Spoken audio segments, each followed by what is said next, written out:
On the conservation front, no one gets into the aquarium hobby because they want to lose fish or corals. They get into it to care for and appreciate them for a long time. Aiptasia outbreaks, aside from being a pain in the ass, can decimate your tank's inhabitants, which then creates more demand for wild-caught species that are not going to survive in a tank that is overcome with Aiptasia. Now, this happens to pretty much every reef keeper at some point, so don't feel bad if it happens to you. The good news is that I've found a way to remove it, maintain it, and prevent it that I'm going to share with you so that you do not lose corals and fish from it. Now, I don't have a large reef tank myself, but my uncle has a 300-gallon reef tank that he has maintained since the 90s. This system has survived every hurricane since then, including Hurricane Andrew. The bane of this system's existence?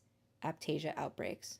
I have helped him rid his aquarium of these pests several times since they sometimes appear after he adds a new coral species. So again, don't feel bad if this happens to you. It happens to all of us at some point, unfortunately. So here's how to get rid of it and prevent it. While the lasers seem to have helped to clear it up a lot, the only thing that I've personally used in the past that works really well is taking time to use the Aiptasia X by Red Sea. All you need to do is follow the instructions on the bottle, take the precautions that they recommend, and it will help to get rid of the Aiptasia. The Aiptasia X formula is 100% reef safe when used as directed. After a few days, the solution will decompose. So all of this white stuff that you see will be gone, along with the Aiptasia tissue. You will have to do this several times in order to completely rid your system of them. So now let's talk about how to prevent them. Quarantine tanks work really well for this. After 30 days, you will see if any hitchhiker Aiptasia appears on your new addition. At that point, you can eliminate them with the Aiptasia X, and once they are 100% clear, you can then add them to your reef tank. For any fish or inverts, if you see any Aiptasia form in your quarantine tank, then you will need to repeat the same thing. If you do have a quarantine tank, it is also a good idea to use a dip for the corals. This helps to remove any hitchhikers or pests from your new coral additions. It won't, unfortunately, prevent Aiptasia though. And that's a quick rundown of what Aiptasia is, how to eliminate it, and how to prevent it.